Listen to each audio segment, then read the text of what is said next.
Hey everyone, I've been getting a lot of feedback about the secret place and how do you start, that type of thing. What do you start praying?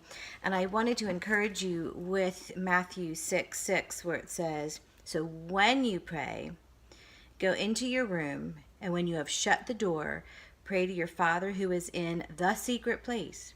And your Father who sees in secret will reward you openly." So this is a direct call from Jesus telling us that we need to spend time in the secret place. We need to find this place where we can shut the door and just be with him and sit in his presence.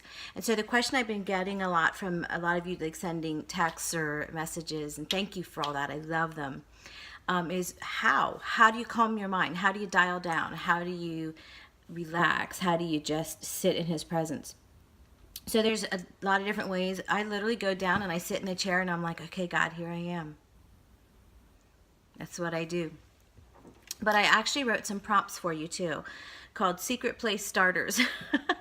So sometimes, like your mind does wander. Like I think about, oh, I got to do this, I got to do that, and I'll write those down on a little note card, or I'll say, Lord, just take that thought captive and remind me after my time with you, because you first, God. So sometimes I take song titles or verses. So like I have written down here. So I would sit there and I'd say, God, just make me a vessel. Make me a vessel. And I would just be there with him. Or make me new wine. Create in me a pure heart. Create in me a clean heart. So I would sit in my chair and go, God, just create in me a pure heart today. And I just let him talk to me, let him speak to me, let him tell me who I am. Remember, our identity comes from the secret place. You're not going to find your identity listening to a podcast, coming to church, even listening to worship music. You're going to find your identity when you sit in his presence and he tells you. It's what Song of Solomon tells us the whole way through.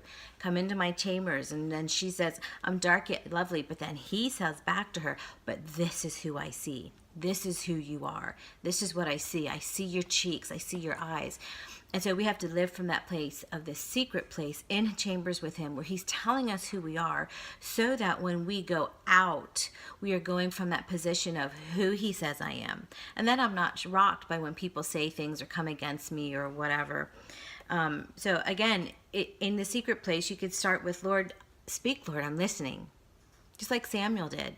Or restore my soul. There was times right after my mom passed away that God just kept saying, I'm restoring your soul. And that just became my prayer. It became my, anytime I was just alone driving in the car or sitting reading my Bible, restore my soul. Lord, you restore my soul. You restore my soul. You restore my soul.